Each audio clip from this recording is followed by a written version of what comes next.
मैं नरेंद्र कुमार, राय college of education. आज मैं आप लोगों को आदत, हैबिट के बारे में बताने जा रहा हूं, जो लर्निंग एंड टीचिंग के अंतर्गत आता है।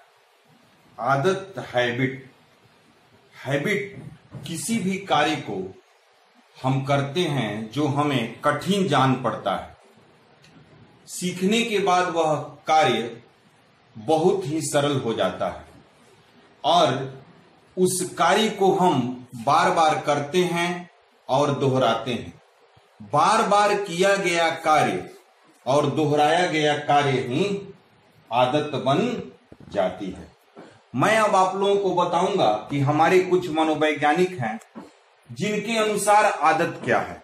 जैसे मेरे मनोवैज्ञानिक एक हैं गैरिट, ठीक है। गैरिट के अनुसार आदत उस व्यवहार का नाम है जो इतनी बार दोहराया गया है कि यंत्रवत हो गया है।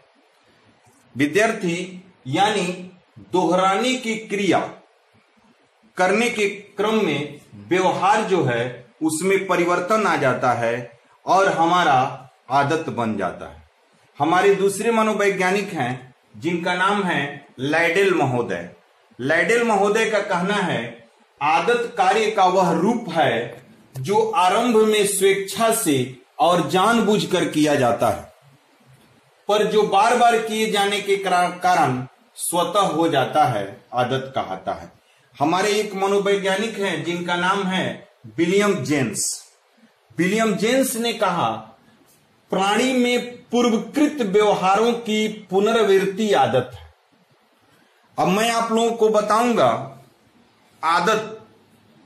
आदत एक सीखा हुआ कार्य या अर्जित व्यवहार है जो स्वतः हो जाता है। दूसरे शब्दों में मैं कह सकता हूं बिना किसी चिंतन या मनन के स्वाभाविक रूप में किया गया कार्य आदत है। इसको भी मैं लिख दिया हूं। अब मैं आपको बताऊंगा कि आदत को विकसित करने के उपाय क्या क्या है। आदत को विकसित करने का सबसे सरल उपाय है और वह है अभ्यास। दूसरा उपाय है सतत प्रयत्न। तीसरा उपाय है निरंतरता और उसके बाद का उपाय है दृढ़ इच्छा शक्ति और दृढ़ संकल्प। निरंतरता, कंटिन्यूस, पुरस्कार, अच्छी आदतों का महत्व समझना, यह जो है यह आदत को विकसित करने का उपाय है, आदत को विकसित करता है। विद्यार्थी, मैं आपको बताऊंगा आदतों के प्रकार के बारे में हम लोग चर्चा करते हैं। आदतों के प्रकार में आदतें अच्छी और बुरी दोनों प्रकार की होती है। इसका संबंध जानने, सोचने और कार्य करने और अनुभव करने से होता है।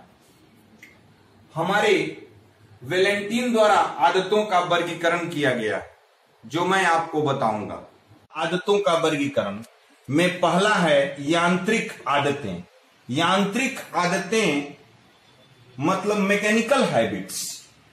इसका संबंध शरीर के विभिन्न गतियों से होता है और हम इसको बिना किसी प्रयास के करना प्रारंभ कर देते हैं।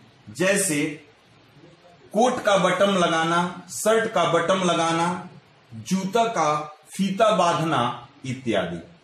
दूसरा मेरा है शारीरिक अभिलाषा संबंधी आदतें।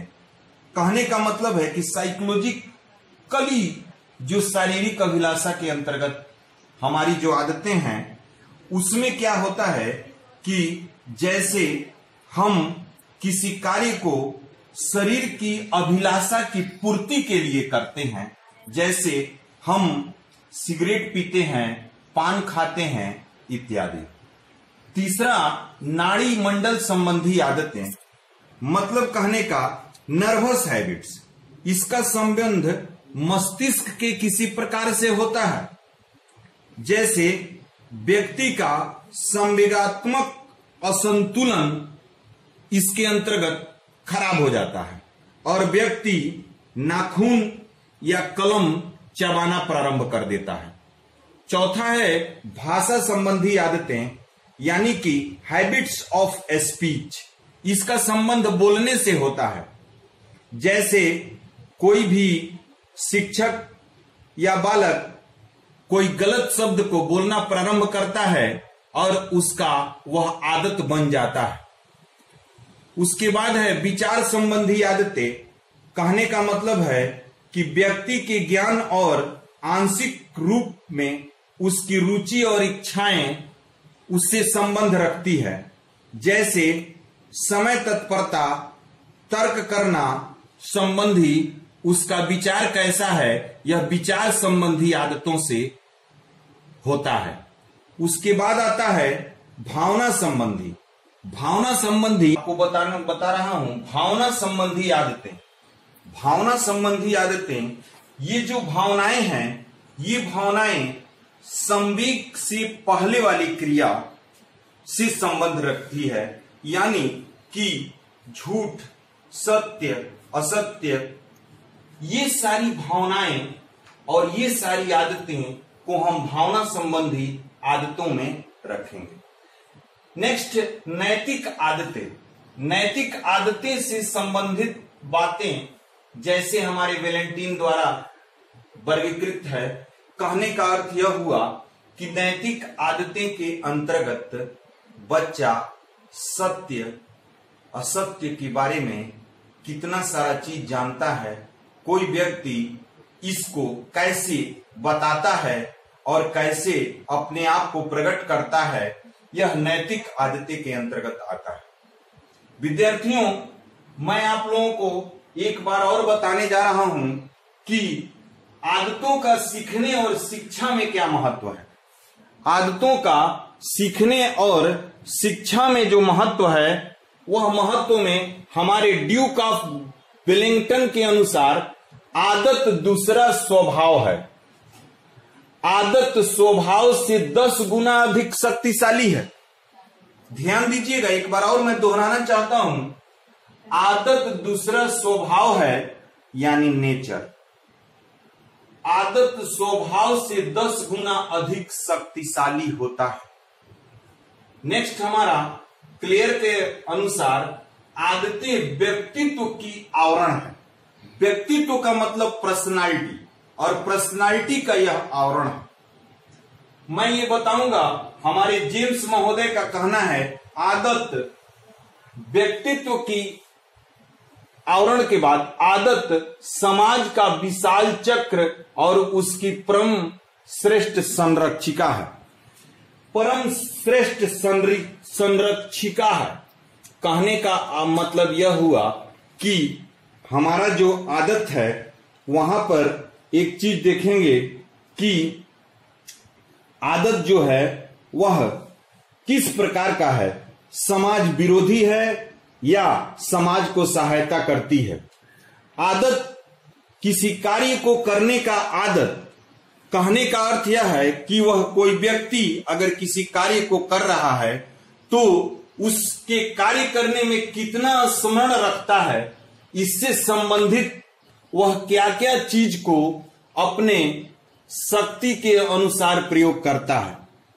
हमारे बहुत सारे मनोवैज्ञानिकों का कहना है कि आदत बालक को समाज के अनुकूल कैसे बनाती है, यह भी एक बहुत बड़ा चीज है। नेक्स्ट, सरसेल ने कहा था आदत का निर्माण केवल संतोष का चिन्ह है, और जब आदतों का निर्माण हो जाता है तब अधिगम और उन्नति का कार्य अवरुद्ध हो जाता है। कहने का मतलब यह हुआ कि आदत जो है बालक के चरित्र का निर्माण करती है।